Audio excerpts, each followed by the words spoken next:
The morning began with the kind of storm that seemed to soak not just the city streets, but also the spirits of everyone trudging beneath it. Thick gray clouds hung heavy over Manhattan, and cold sheets of rain pounded the pavement with merciless rhythm. Horns blared, umbrellas clashed, and commuters rushed like ants in a panic. The world moved fast, almost too fast to notice the little details. And yet, among all the motion, one tiny, unmoving figure stood out like a forgotten page in a whirlwind.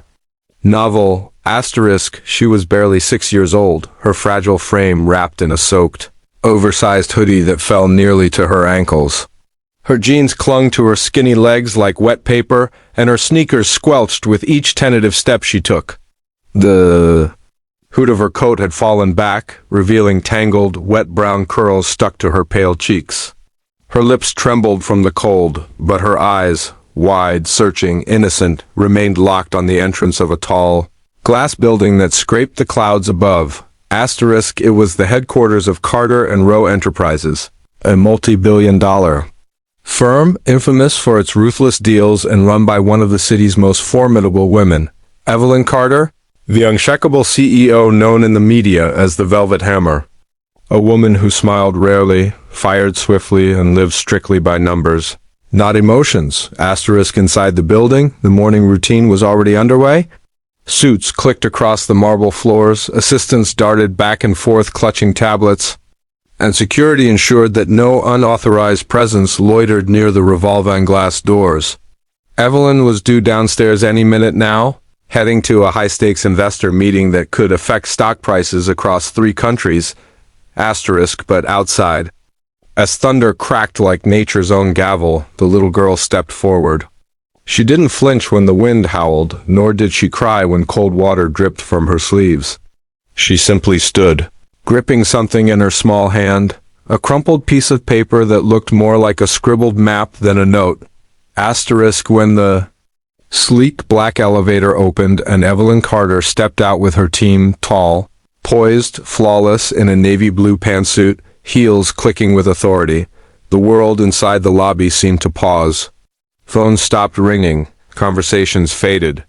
Even the security guard straightened. Asterisk, Evelyn barely looked up from her tablet. Her schedule was full. She didn't stop for delays until, "Ma'am?" A small voice cut through the noise like a whisper in a storm. Evelyn turned slowly, and there she was. The girl had managed to sneak past the inner door security and now stood directly in Evelyn's path, arms trembling, hair dripping wet, chin lifted with a courage that looked borrowed from somewhere deep inside. Asterisk, the assistant stepped forward. Instinctively alarmed, but Evelyn raised a hand, an unusual gesture of patience. Asterisk, the child blinked rapidly to keep tears at bay and softly said, "I don't have mama." "Can I spend a day with you, ma'am?" Time stopped. Evelyn blinked. Her lips parted slightly as if someone had punched the breath out of her. Asterisk, the guards looked at each other, uncertain. Her team stared, baffled. No one moved. No one dared speak. Asterisk, because what everyone knew, what they all expected, was for Evelyn Carter to dismiss the girl, wave her away, step over emotion like she did with broken deals and inconvenient feelings. That was her brand, asterisk, but instead, something shifted behind Evelyn's eyes. She looked at the soaked little girl before her, trembling not from fear, but from hope. Hope that someone, anyone, might say yes. Asterisk, for the first time in what felt like years, Evelyn Carter didn't see numbers. She didn't see profit margins or stock prices. Asterisk, she saw herself, a long time ago, standing in the rain, asking the world to notice her. Without another word, Evelyn gently reached into her coat pocket and pulled out a clean handkerchief. She stepped forward and knelt, slowly, then dabbed at the girl's forehead, quietly saying, "You're freezing." The child nodded, tears now freely mixing with raindrops. Evelyn turned to her assistant. "Bring her upstairs, now." Asterisk, and just like that, the woman who ruled Wall Street with an iron fist allowed a soaked little stranger into the heart of her empire, not as a liability, but perhaps, just maybe, as something she didn't even realize she'd been missing. Asterisk, not business, not power, but the echo of a lost childhood.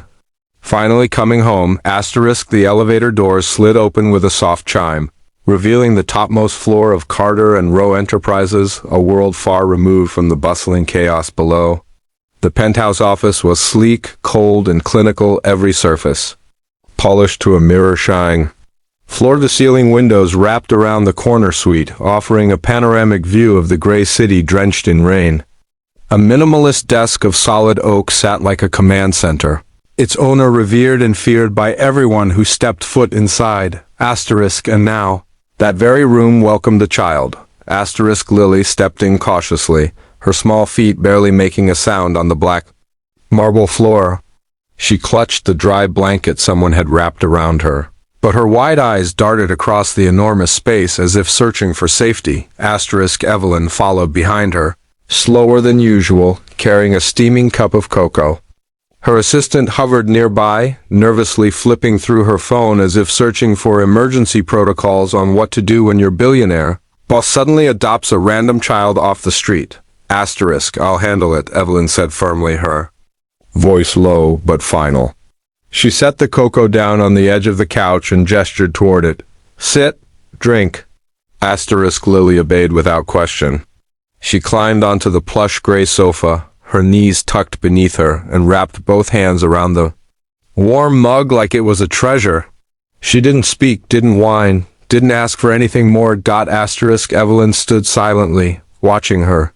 Something about the girl's posture, the way she didn't want to be a burden, the way she tried to take up as little space as possible, felt achingly familiar. The assistant approached again. Ma'am, should I contact social? No. Evelyn said again, firmer this time. Give her a moment. The assistant left, biting her tongue. Evelyn walked back behind her desk, but didn't sit. She stared out the window, her reflection staring back at her in the glass. A memory. Long buried and unwelcome, resurfaced like a wound torn open. She had been 5, cold, alone, standing outside a grocery store in Detroit, waiting for someone, anyone, to notice her. Her mother had died suddenly, and her father, well, he wasn't the kind of man you waited on. Foster homes had followed. One after the other, some kind, some cruel, all temporary. Evelyn had learned to depend on no one but herself. That little girl on the couch reminded her not only of pain, but of power, the power of surviving alone. But now. You said your name is Lily? Evelyn asked, her voice losing its usual sharpness. The girl nodded shyly. Yes, ma'am. Do you have anyone? Any family at all? Lily shook her head, stirring the cocoa with her pinky. My grandma died last week. She was old and coughed a lot. They said I had to go to a place with bunk beds, but I ran away. Evelyn inhaled sharply. You've been sleeping on the street? Lily hesitated.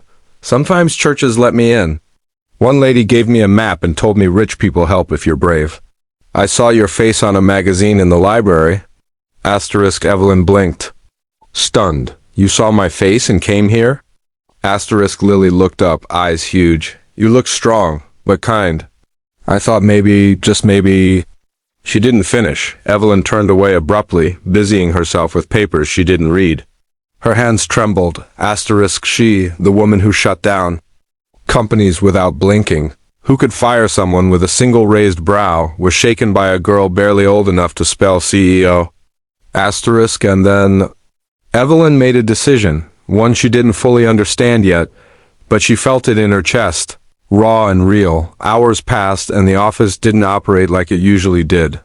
Evelyn canceled her meetings. Her assistant panicked. Shareholders were left in waiting rooms. Phone calls went unanswered.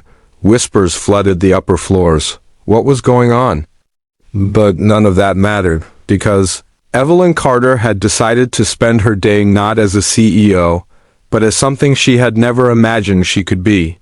A safe place, after making some private calls to ensure that Lily wouldn't be chased down by social services.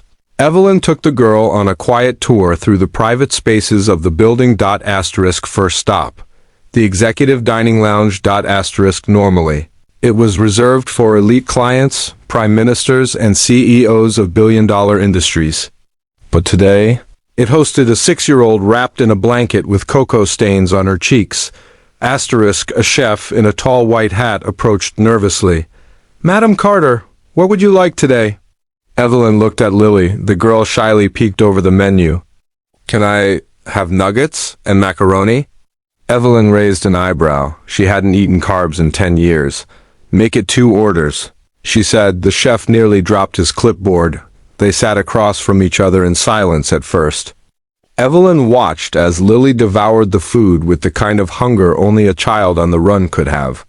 Every now and then she glanced up to see if it was okay to keep eating. Evelyn nodded each time. Then came the questions. "Do you like being rich?" Lily asked, licking cheese from her fingers. "It's useful," Evelyn replied carefully. Asterisk, "Do you get lonely?" She added, not looking up. Asterisk, Evelyn paused. The question cut deeper than it should have. "Sometimes," she admitted. Asterisk, they moved next to the rooftop garden, a lush, hidden paradise that Evelyn herself hadn't stepped into for over a year. It had been built for investors and photo shoots, but now it came alive under the little girl's laughter. She ran between flower beds, touched the glass railings, and yelled, "I can see the whole world from here." Asterisk, Evelyn, watching from a bench, smiled despite herself. Then Lily plucked a tiny daisy, walked over, and held it out. "You should smile more. You look like a princess when you do, but not the mean kind." Asterisk, Evelyn felt something twist inside her chest. Not pain. Not sorrow.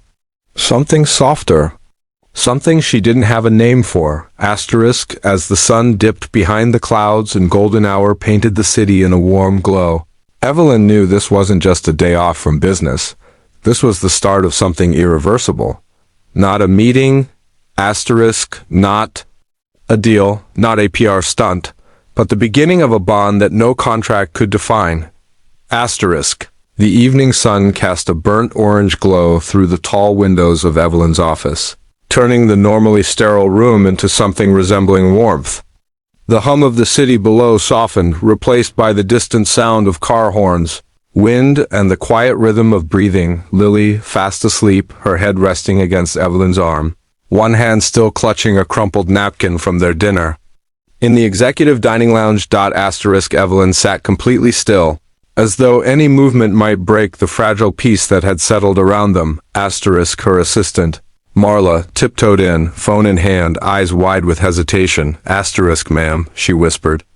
"They're downstairs? Child Protective Services?" They were notified by a staff member earlier when the girl came in. "They're asking for her now." Asterisk, Evelyn's expression didn't change, but her hand gently moved over Lily's small shoulder. Instinctively protective, asterisk, she looked at Marla. "What happens if they take her?" Asterisk, Marla blinked. "Well, she be placed into temporary foster care until a longer-term home is arranged. It's standard procedure." Asterisk, "Standard," Evelyn repeated softly. Her voice was calm, but her mind was racing.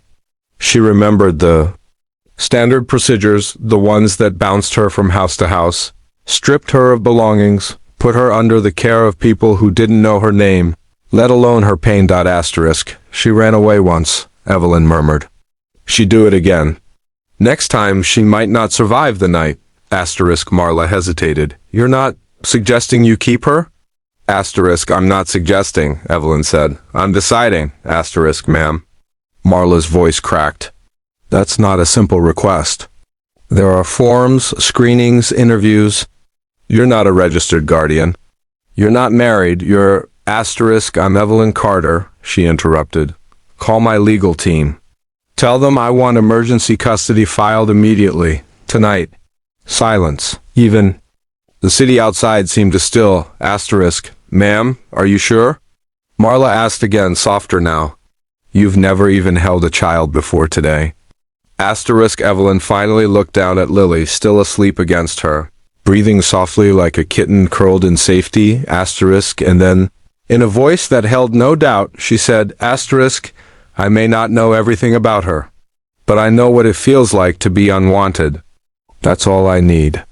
Asterisk, within the hour, Carter and Rose's top attorneys were on video calls, waking up judges, pulling strings, and bypassing the usual red tape with the kind of speed only money and influence could buy.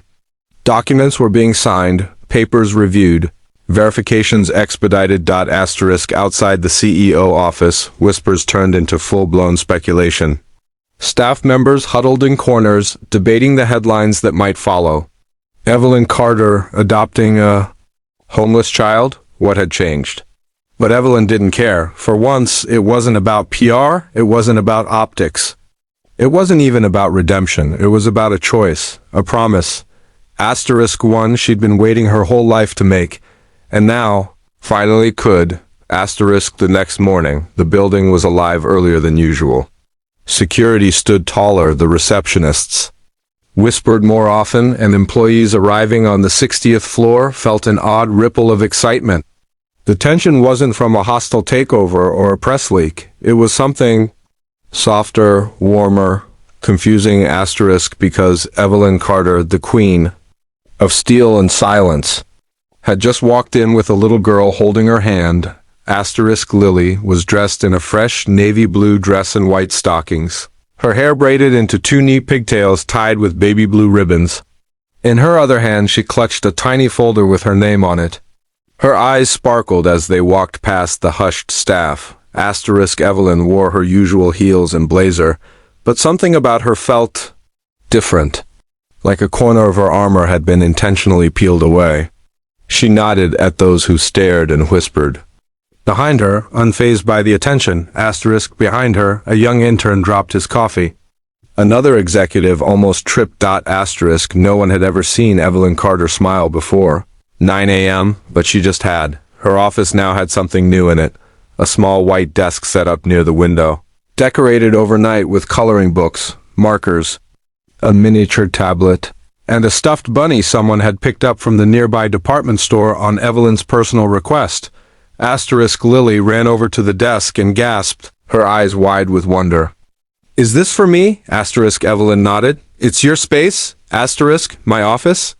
Lily giggled, spinning in her tiny chair. "Yes," Evelyn said, walking to her desk.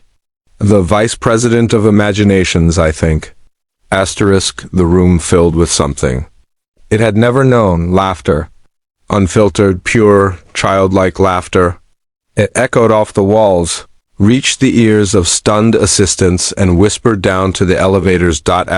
Later that day, Evelyn resumed meetings. She negotiated deals, signed contracts, made decisions that shaped global markets, all while Lily sat nearby, coloring clouds and puppies. Every now and then, the girl would come up to Evelyn and whisper, "Want to see what I drew?" And Evelyn would stop everything, even a call with an international CEO, to say, "Of course." At one point, Lily looked out the window and asked, "Do I get to come back tomorrow too?" Evelyn walked over, knelt beside her, looked her in the eye and said, "Not just tomorrow. Every day from now on." Lily smiled, the kind of smile only a child who finally felt safe could smile. And somewhere deep inside, Evelyn realized she had just made the most powerful decision of her life. Not as a CEO, not as a woman, but as a mother.